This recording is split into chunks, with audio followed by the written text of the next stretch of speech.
Welcome back. This is the 18th episode of the Painted Privacy video series, and I'm the artificial avatar of Luca Bolognini, European data lawyer and essayist. In this episode, we'll talk about kisses, ghosting, and privacy. Sometimes a kiss is a way to hide. Just think of the cliched movie trope where protagonists suddenly kiss one another to conceal their faces and avoid being recognized. A combination of functionalism and desire. Kissing, fuses identities. To elaborate, from an extrovert perspective, on the introverted thought of Edvard Munch and his kiss by the window from 1892 at the Oslo National Gallery.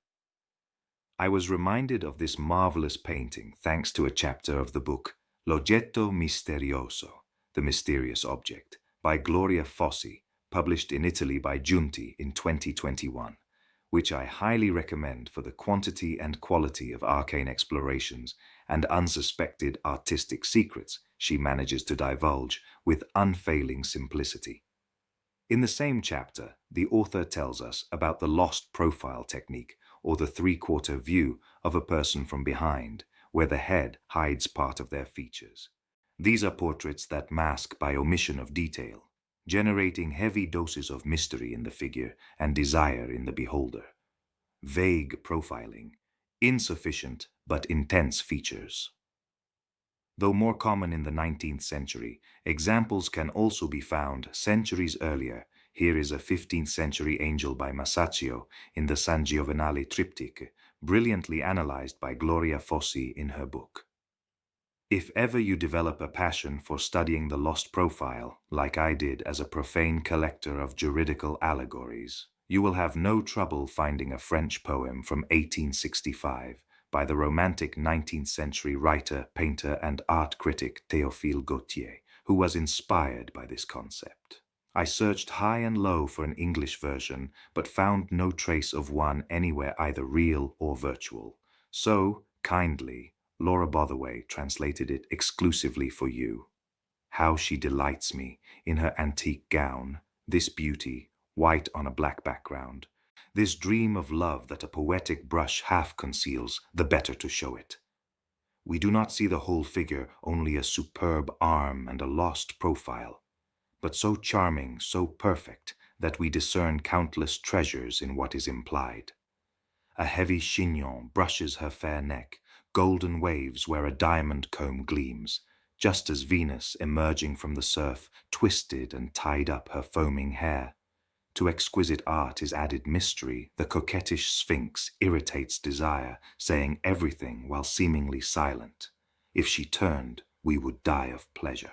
The family of lost profiles could also include the famous Kiss by Hayez. You can admire it in the lower left right, who painted 3 versions, 2 in oil and 1 in watercolor. Here I love to make you think of the lost profile as a metaphor for our prosaic, possibly boring, undoubtedly modern and futuristic techniques for protecting personal data and identity. In your view, what does this artistic device most closely resemble? Pseudonymization, encryption, anonymization, obfuscation, data synthesis? Or is it a delicate and somewhat romantic interpretation of the principle of data minimization applied to elements of identity and therefore to a well-calibrated and privacy-friendly form of identity management? This last hypothesis convinces me the most, but that is not to say it should exclude others that may prove more creative. Who knows, one day in the not-too-distant future, maybe a virtual lost kiss embrace, minimized augmented reality, in the metaverse will act as a pret-à-porter privacy-enhancing technology. The image you can see in the upper right corner is one of the versions of the English Houses of Parliament in the fog, painted by Monet at the beginning of the 20th century. In Italy, and more precisely in Bologna, we have an intriguingly poignant expression for someone who vanishes into thin air or suddenly drops off the face of the earth, never to be seen or heard from again. Farsi di nebbia, to turn into fog. So-and-so turned into fog. The expression is poetic and evocative. Erudite curiosity. The Italian writer Maurizio Maggiani also used it in his novel L'amore, the love. We imagine a person disappearing behind a murky haze or shimmering mist, perhaps at night, never to be seen again. In English, in dating slang, this phenomenon is known as ghosting, a cruel and no doubt cowardly but extremely effective way of breaking up with someone or becoming invisible to creditors. Ghosting, turning into fog, may turn out to be a powerful tool for privacy protection, for protecting our personal and private sphere. A legitimate and not inappropriate form of self-defense, a solipsistic and slippery application of Article 7 of the European Union's Charter of Fundamental Rights, if we want to dignify it with a legal pedigree.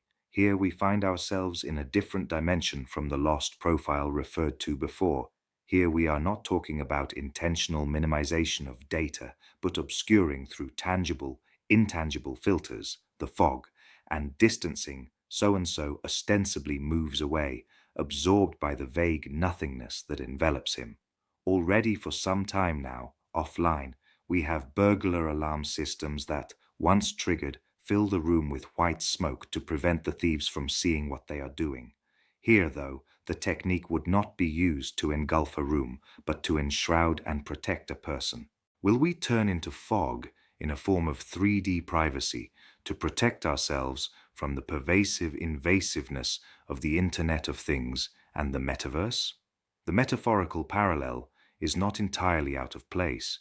Turning into fog could become a valid tactic for protecting ourselves in augmented or virtual reality scenarios and IoT contexts, in combination with, there's that word again, the paradigm of fog computing. Let's just hope that the things of the Internet are not jealous or petty like jilted lovers. Thanks for following this romantic 18th episode of Painted Privacy, and see you next time with Luca Bolognini's artificial avatar.